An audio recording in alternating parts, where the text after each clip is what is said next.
Hi guys, it is day 2 of SA Fashion Week. I'm not going to the actual show today, but I am going to be on a panel and I'm going to show you exactly what we're talking about. This is with Huawei and Telkom, and we're going to be discussing SA Fashion Week day 1, what we liked, what we didn't like, all that good stuff. So I'll definitely be plugging it in here, and I hope you guys enjoy it. And don't forget to subscribe, okay? Subscribe, and let's get into day 2.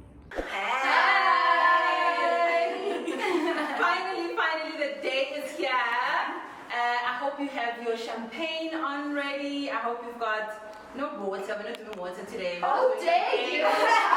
It's Friday. And it's a Fashion Friday. Guys, welcome to our Fluence Fest live in collaboration with Huawei and Telkom today. I'm chatting with Ricky and Yolanda, and I'm Jessica. And I'm sure you know them. They are the fashionistas, so I don't have to even give you the fashionistas. I don't take it. But the excitement today is that we attended first Fashion Week, first show last night. Yes. And we just want to chat about it and give you the lowdown on everything that happened, our favorites, our not so favorites, and even our wow moments. But yeah, so let's just chat. Let's get into it. Should we start with the first show was quite a beautiful installation between a collaboration with young designers in South Africa and young designers in Italy. The Italian ambassadorship in Pretoria, they connected with SA Fashion Week, which was quite an exciting collaboration. We need that so much in SA Fashion. We need globalization because we always speak about the same designers, Rich, Taylor, they're fantastic. But like, there's more. when is the next level? Like when we take the new designs to the next level. But I was very impressed with the installation. Don't you love, one thing I loved so much was the juxtaposition between old European, kind of Versace, also like old like Marie Antoinette, mixed with truly African and South African construction and prints. Yeah, definitely. I think that talking about the collaboration, that's what's going to happen is when you're bringing the tradition of a certain country with South Africa, and in this case it was Italy, bringing those two things together, you get this boom of ideas. And I definitely see that Marie Antoinette situation. Especially in the first one, with all these layers and all this white frill. But like what you said was this boom of inspiration and ideas. I think that's even scarier than not having inspiration and ideas. Because how are you going to edit? There's so much to choose from. Like Alfred Hitchcock once said, you have to cut your babies on the floor. You have to edit it and you lose a huge essence of what you wanted. And I think that's one side really, like, it's wise, and that's what young designers need to understand. You can't do everything and anything. But it also can break your passion and spirit when it comes to fashion. I think that's you first, but you first. I was going to say, I think in general, in anything that you do, at some point you're going to be filled with so much passion, and then as you go and where capitalism comes in, it's where you're going to start feeling like, oh, this is now becoming work, where it's actually your hobby. You know what I mean? That's very difficult. You want your hobby, your passion to exactly. And that's what I was impressed with. I was impressed with this whole idea of we literally just came out of COVID, or we're coming out of COVID. And the inspiration in the room was just so high, so intense, the passion. And I think sometimes you wonder if designers, like, scenarios like the pandemic, does it inspire them? Or I guess some designers, it kind of like kills their, inspiration. So it was just, that was surprising, because this is really, guys, the first show since the beginning of the year, which was really tiny though. But one thing with that, how artists bring inspiration, especially after like money down for like 2008 recession and now COVID. So there's two movements, and we saw it last night. We see the flamboyance come out because people are like, we don't have long to live. Exactly. Let's go out and go extreme and wear pieces that say Or there's the minimal thing that we saw at the later shows, where it's like, buy pieces that can last you for a few years, that's not based in trends, that's based in classics, and be minimal. And it's so interesting to see which designers do what, especially now. We know, so BAM Collective, one of the young designers, they go the most extreme, and it's fantastic and it's fun. But did you just love like their concept, like just seeing him. I mean, I think we've always just seen him in like the local state in terms of how he produces fashion, but just I feel like he's just found himself through this again. Yeah. Through collaboration. You know, it's just through so, collaboration. You know, they took it to the next level, and I think you could feel the synergy between, you know, her and the designer. And they looked alike. They were wearing such like, if I saw her walking in Italy, I'd be like, she would look amazing in Bangkok. It was really interesting. Exactly. And I loved their story. Because I asked him, where did this inspiration come from? And they basically said, it's birth. It's motherhood. It's childbearing time. And you saw it in the structure, the way that they put the elements together and all of the materials and everything, and it was literally giving birth to this design. It's so true. And I thought that was just so epic. But I wanted to touch on the points that you made earlier. In terms of fashion in general, the trajectory is that it's a socio-economic thing. So it's a commentary on society. Exactly. So if you're looking back in the 90s where everyone was DIYing because there was that recession as well. So it is interesting to see who's going to be that flamboyant and who's going to be like, well, you know, it's a recession. Let's just try it out. And also, you know, more so than ever before, we're living in a time where trends, anything can be trendy. Anything. No, but even like there's no longer trickle down. There's no trickle down. It's all trickle down. I was literally thinking just yesterday after I left the show that I think we actually need to come up with a new name for trends, because I don't know if we can, after the pandemic, we can still even call it trends. Yeah. I don't know if it's like what does it even mean? Yeah. You know, it's not Uniquemanship and like confidence. It's really true. It's a uniquemanship where I'll be walking, especially like in Joburg, I found there's a lot of interesting, different, unique style compared to everywhere else. Cape Town's got beautiful style, but it's more like boho chic. Yeah, boho chic and everyday. Where Joburg, you suddenly see someone that walks out in this beautiful suit that's been splattered and splashed, and they're wearing gum boots, and you go, I absolutely love that. I would never wear it, but it's stylish and I'm fabulous. Exactly. And that's the world we've been living in now. So speaking on that, in terms of the streetwear and the things that you see outside to inspire you, can we touch on the attendees? So back in the day of SA Fashion Week, everybody came out full force, the whole kitchen sink on their body. Some people are dressed minimal, whatever, but it was very... There was peacocking in every Yes, but it was very individual. Everyone had their own style. I felt that last night...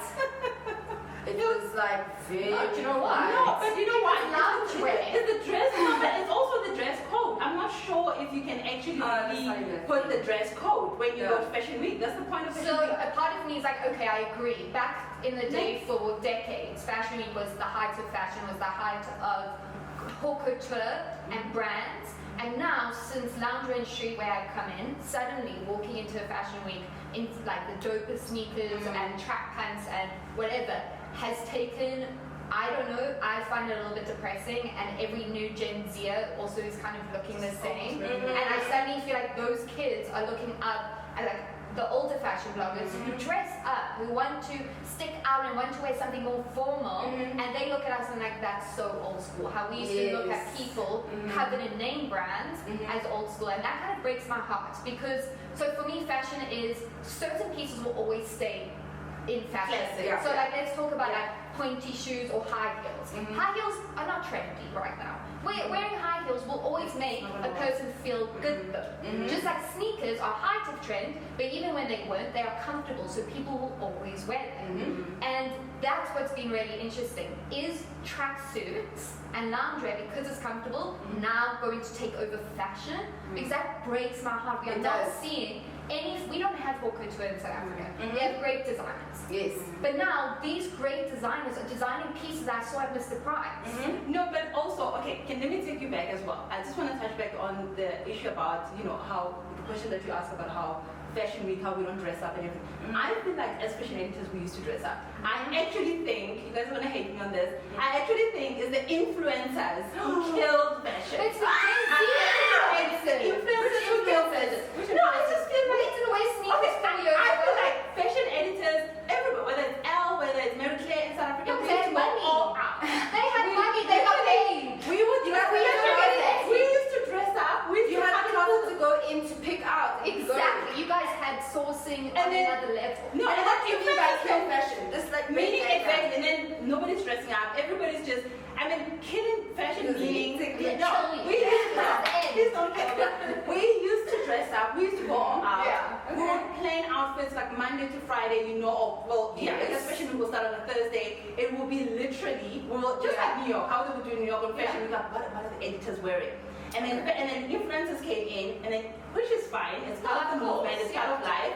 Influencers came in and they took fashion to another level where I feel like they couldn't maintain it. No, it was just so materialistic. It was not real style. It was not speaking to So I'm brands. going to disagree. We became approachable fashion, where you guys are talking about editors and people that work in the fashion industry. That's why people hated Fashion Week, because it was just all these pretentious people who were in the world that they were in and they never opened it. I interned there. I interned for like not even a year because it was so awful. You're like a dying. And no, because it's a joke kind of work, and it is the gatekeepers of SA Fashion Week, and suddenly influencers are like, bullshit. We're going to come in and make it for every single person and make it comfortable so you guys come to SA Fashion Week, you feel inspired for the love, because it's not that serious. One thing I'm going to say, it is not that serious. It's not. Fashion is fun. But I just want to say, yes. because You you also, also, we know where you're coming from. please spill your tea. But I think you're also looking at it within your bubble. Because Fashion Week as a whole is this 360-degree marketing campaign. You need to think about, let's talk about globally, right? It's Fashion Week. You're forgetting the most exciting part of Fashion Week, which is the street fashion. I mean, Bill Cunningham's not Bill Cunningham without the influences, without the fashion, people. Exactly. Back in the day, when it was only editors that were invited into the Fashion Week, the normal people who had the love of fashion, who didn't work in the fashion industry, used to dress up to go stand outside and to get a shot by that famous photographer and not be able to even get into the shot. No, general standing. We couldn't afford it, we couldn't do anything, so we waited because they couldn't fill up seats. And then it was like, general standing is your time to come in, and we went to the corners at the back. But like, I get what you're saying, because I feel it with the younger generation. Exactly how you feel, where we made it so approachable, but now the Gen Z influencers have made it to such another level where it looks lazy. I can imagine the comments right now on this live. So going back to Gen Z, sorry. I love Gen Z. Let's go back to loungewear. So let's go back to Move loungewear. away from loungewear. So I'm a true, and I think maybe it's because of my focus on sustainability and all of that. I honestly think that loungewear has made. Let's break down loungewear first for the people who might not know what. I mean, I guess loungewear is what, like the COVID look. I mean, I don't even know how to COVID look, honey. Oh, the chill look. But the athleisure, everyday wear. That's become high fashion. The high fashion, how we, sportswear transitioned into just like, everyday wear. So that's what we're talking about. So I think that is where new fashion is coming in, where people are going to wear what they're comfortable with. So who we are dictates what I'm going to wear. I'm not going to care about, should I be wearing heels and whatever. I was listening to someone saying just the other day that they're back in the office and they're just feeling so disorientated in terms of what to wear, because they were so used to wearing heels. And that's a good business. Makeup. That's a good business. Helping people, a consultation of what they wear and assimilate into the COVID. Exactly. I just plugged you.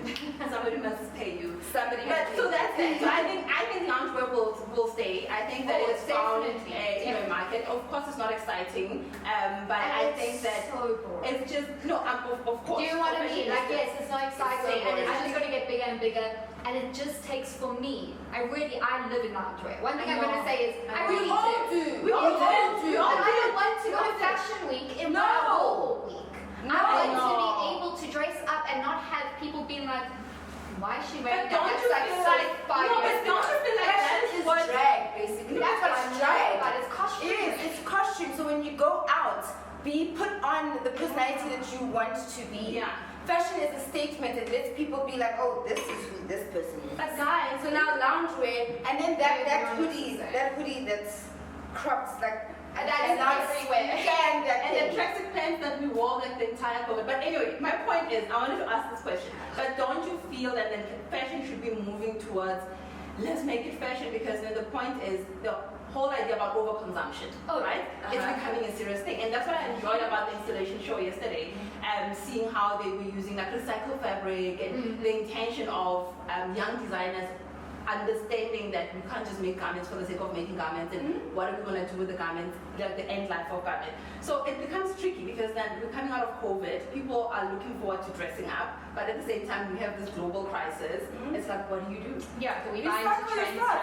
You This know? is what it comes into. Are you a trend follower, which we're trying to find the new word, or are you a stylish person? Because Lord knows I haven't bought a new item in a long time. I think most of us. I recycle my stuff from when I was in high Exactly. school. I still have pieces from when I was in Oh, high school. absolutely. But that's because also maybe Yeah. we've been following fashion for decades, and we know maybe what's the classic piece. Many people didn't have Don't that know fashion back that. then, They don't know and that. they want to look like everyone, and they want to emulate the people we And see. it doesn't work. But like even that, it's just I think like it's okay to do I that can't. too. Also like the Not everybody judgment. is stylish. The But everybody, judgment. some people don't really understand fashion, like how would understand fashion. Some people still struggle. I have friends who would say, every time when I open the shop, I go blank. Like I just don't even know where to start. And I think that's okay. Not every. I don't know how to be a lawyer. Yeah. I don't know how to be a doctor. I You don't know how to understand be, myself, I don't know how to be a not lawyer. You know, it's okay. I love the comparison. But you know what I mean? It's But you know we what are in I the went- industry, so we know how to do what we do. So for the normal consumer, and you know that South Africa is a very conservative country when it comes to fashion. Yeah. Yeah. Very, very conservative. You're not gonna find when you're walking out in the streets of Milan the way that you would No. see it here. No. So, but my thing is the people who deem themselves as fashionistas, who deem themselves as being part of the industry, to walk out in boring loungewear means that you don't have that voice. And if you are going to do loungewear, then put your spin on it. Otherwise, you're following the trends. That means that you're just a normal consumer. But So this don't is- put a title on yourself if you don't know how to execute. But so now let's also speak about this whole consumerism. Yeah. We live in that world. We can say It's a thrift, world. we can say don't buy, we live in the fashion world. Exactly. We buy clothes, doesn't matter if we bought it 10 years ago or this year, this is what we do. Yeah. And we like new things, we like sparkly things. One thing I'm really a little bit sick and tired of is also this like, oh, you buy from fast fashion, that's disgusting. People can't afford no ways. anything else. In a whole third world country, Yeah, we no can't ways. afford You're going anything to do else. fast fashion. And now thrifting, firstly, it doesn't fit everyone. I know I'm an extremely tiny person. When I go and thrift, And there's firstly, not a I lot don't of find my options style, especially in South Africa, there's not a lot of options. Yeah, no. I can't find my style, and now because more and more people are thrifting, it's becoming more expensive. So also people need to have a little bit more of a 360 degree and understanding of consumerism Yes. and just be a little bit kinder. And this is for me, my whole thing is buy, if you're going to buy, just look at SA Fashion because I feel like we've got great designers, more so now than ever before, that are offering everyday wear and evening wear Different and fashion wear, options. and you can wear them. Sizes. They locally made, they locally produced. That you can change the world. We can change our own industry and our own community. And if you are dead set on shopping at your stores, for instance, maybe Mr. Price or Woolworths, then go to the section that they have collaborated with local designers. Yeah.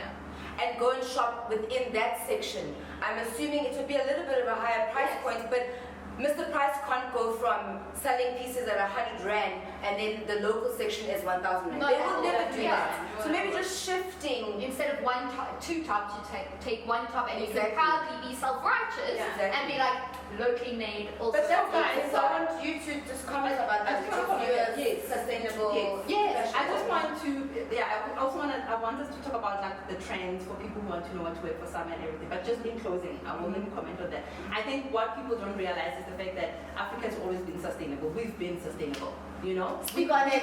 We've been sustainable. All of Especially us. black people. Especially black people. From the test of time, No, but that cow will even be used across. in all of its. Yeah, but I don't know this stuff. So You know, I they don't have understand that. So we've been, no, honestly, I think all of us across, I think it's just a matter of understanding what sustainability is. I think we, most of the time, like take the definition, like the European definition of what sustainability is, but when we bring it home and look at it, is what we just spoke about. The fact that you've had maybe that jersey for 10 years, Yeah. maybe you've been wearing it and, you know, rotating it through, you know, in your wardrobe. Maybe it speaks about local fashion, the shopping. So it's a matter of really understanding how would you like to sustainable? What does sustainability mean to you? You know, Because we can't take on the big guys. Yeah, We can't take on the big so guys. what does it mean for you? And that's that's what we are like encouraging mostly Fouura, because that is exactly what was getting to me, the fact that there must be this idea of taking the Americanized that's way. just gonna come all down. the time. No, my mom has been giving me my cousin's clothes for years. Yeah. I now am giving my kids like the swapping clothes, the shoes and things like that. Like we're just passing it on. So And that's just what taking sustainability it- has been for us. Taking it even further in Africa, Yeah. especially, I mean, we're majority blacks, I'm going to talk about the black Yeah. experience.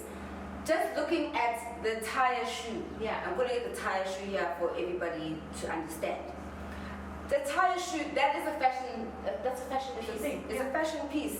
However, that has been taking that tire that was chilling on the road, Yeah. making it into a shoe. Yeah. Right? Yeah. And then just looking at the whole, slaughtering process of everything, Africans have been using all of the animal, every part of it. So we are sustainable people. Yeah.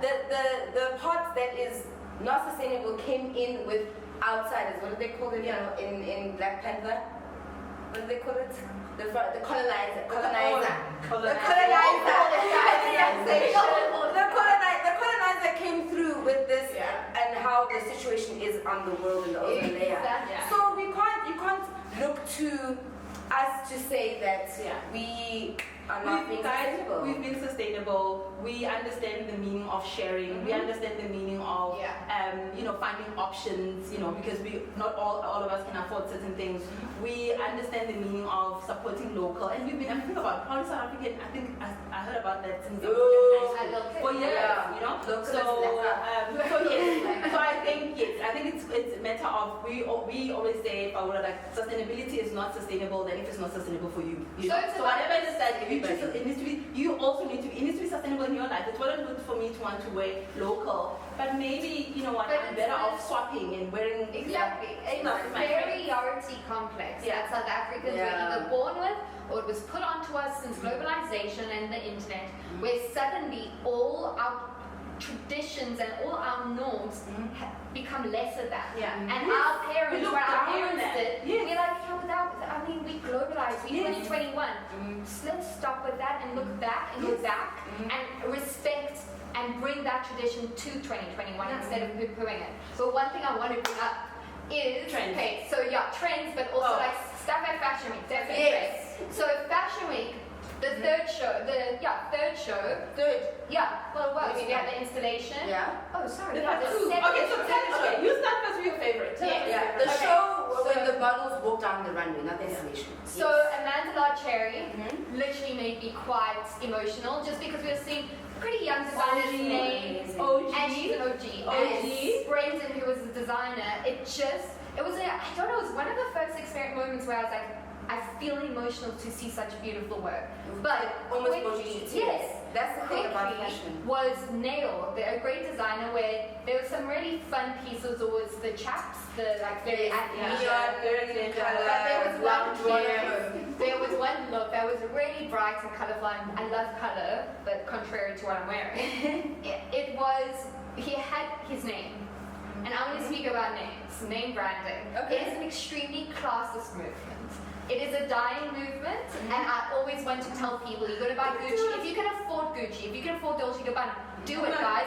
You can buy it, but don't go and buy that Gucci top that says Gucci. You can buy beautifully styled pieces from all these massive brands that can be Gucci and have their stripes, but that idea of just telling people who you are wearing constantly, it's a very you feel the old-fashioned same- classist concept. Do you feel the same with Rich and Nissy's pieces? Yes, I didn't. So like for me, Rich. I don't is like not having beautiful. any name Don't anyway. put a name on me. Not in sunglasses, not anywhere, because to me that's I guess some people, it's like their way of self-actualizing, where I can finally afford It's Gucci, bourgeois, and if you've been No, affording, that's not fashion. That's That's my point. Like if you want to take your fashion to the next level, don't buy brands for the brand. Buy it because you love the design.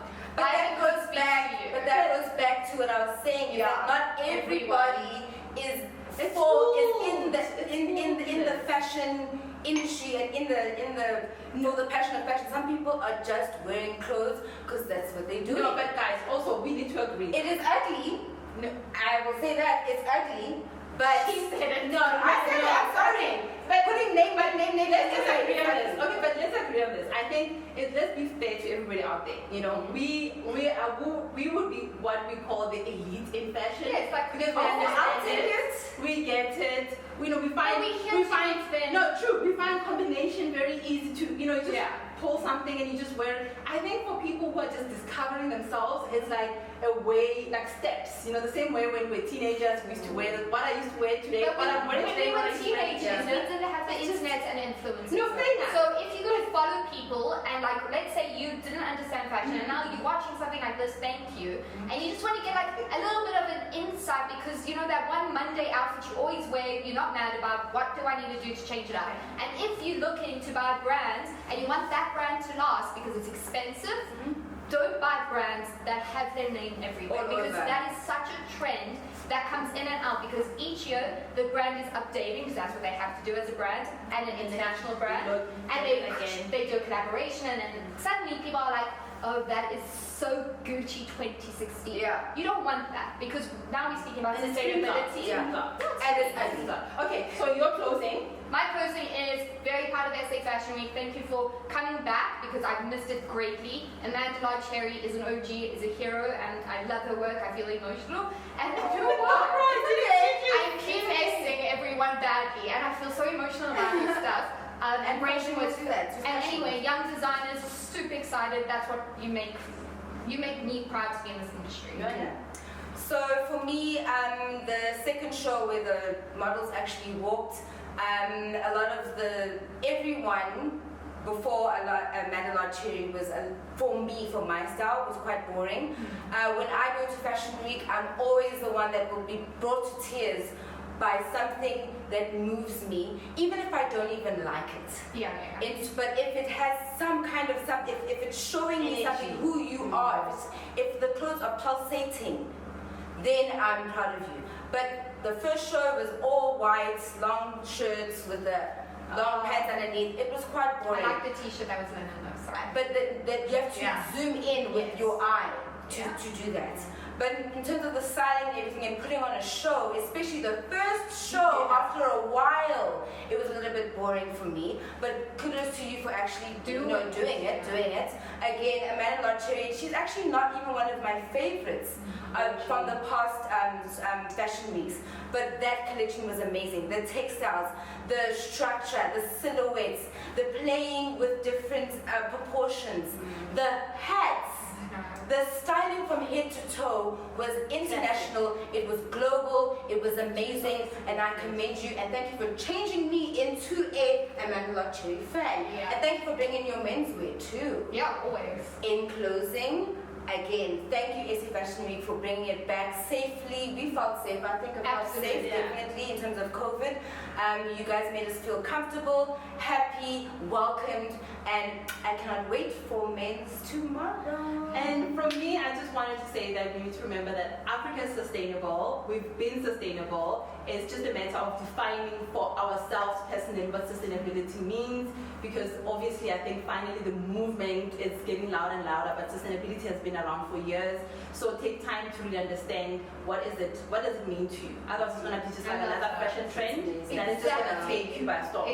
But I would like to disagree with you ladies. I enjoyed the first show. Tabo, really, I loved it. The white. I loved it. I loved it. I just loved the like tennis shirt. I think really loved it. Loved it. I think we agree with Amanda Cherry, OG. The styling was just too international. It was just, I want to know who your stylist is because we thought we were gonna style for you, but it's okay. But it was just too beautiful. So keep up the good work and thank you so much. Guys, thank well you so done much. to the installations. Oh, the installation Yes, collaboration with SA Fashion Week and Polymoda. Please check them out. You're going to love it. There's so much learnings, so much growth, and kudos to you, South African. Besides that, there was a Michael Peter Reed. Sorry, quickly, that is one of the greatest designers I've ever seen. Young designers, I'm blown away. He is going to become the next big thing. Sorry, I completely forgot to bring him up. Unbelievable look. 100%. Beautiful. Beautiful. We loved it. So well, can we have a cheers? Without my drink. I had my water. Okay, I know. Cheers. Cheers to SA Fashion Week and to fashion and to Enjoy. South Africa. And enjoy and have fun with fashion. It's not that serious, please. Happy Friday. Bye, guys. Bye.